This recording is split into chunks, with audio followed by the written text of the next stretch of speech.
సిగ్గులేదా మళ్ళీ తాగుతున్నావు? ఈ మధ్య ఎక్కువగా తాగుతున్నావు. లేదా రోజుకు 3-4 పెగ్గులు తాగుతున్నా అంతే. ఇక నుంచి రోజుకు ఒక పెగ్గే తాగు. మరి ఒక పెగ్ అంటే తక్కువే.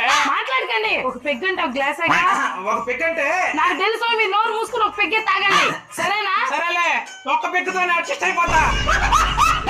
Shri, good morning. మా నాన్న ఫోన్ చేశాడండి. నా దగ్గర 1 రూపాయి లేదు. డబ్బుల కోసం కాదులేండి, మా తమ్ముడిని నెక్స్ట్ ఇయర్ ఏ కాలేజ్ లో జాయిన్ చేయించాలని మా నాన్నకు ఒకటే టెన్షన్ అండి. అసలు ఏం చేయాలనుకుంటున్నారు మీ తమ్ముడిని? మీలా గవర్నమెంట్ ఎంప్లాయ్ అయితే చాలు. మంచిదేనే, కానీ ఈ రోజుల్లో గవర్నమెంట్ జాబ్ అంటే ఫుల్ కాంపిటీషన్ ఉంటది. మరి ఎలా అండి? ఈ రోజుల్లో గవర్నమెంట్ జాబ్ సాధించాలంటే 10th క్లాస్ అయినప్పటి నుంచే ప్రిపరేషన్ స్టార్ట్ చేసేయాలి. అందుకే గత 20 ఏళ్లుగా ఎంతో మంది గవర్నమెంట్ ఎంప్లాయీస్ తయారు చేసినటువంటి హర్షిత్ ఇన్స్టిట్యూట్ వాళ్ళు ఇప్పుడు మన విదిత్ కాలేజ్ లో అడుగు పెడుతున్నారండి. ఇక్కడ ఇంటర్ తో పాటు ఆర్మీకి, నేవీకి, ఎయిర్ ఫోర్స్ కి, అలాగే ఐఐటి కూడా కోచింగ్ అయితే ఇస్తారండి. అలాగే డిగ్రీ పీజీ చేసే వాళ్ళకి డిగ్రీతో పాటు ఏకంగా 160 రకాల గవర్నమెంట్ జాబ్స్ అయితే కోచింగ్ అయితే ఇస్తారండి. సో అది కూడా లిమిటెడ్ సీట్స్.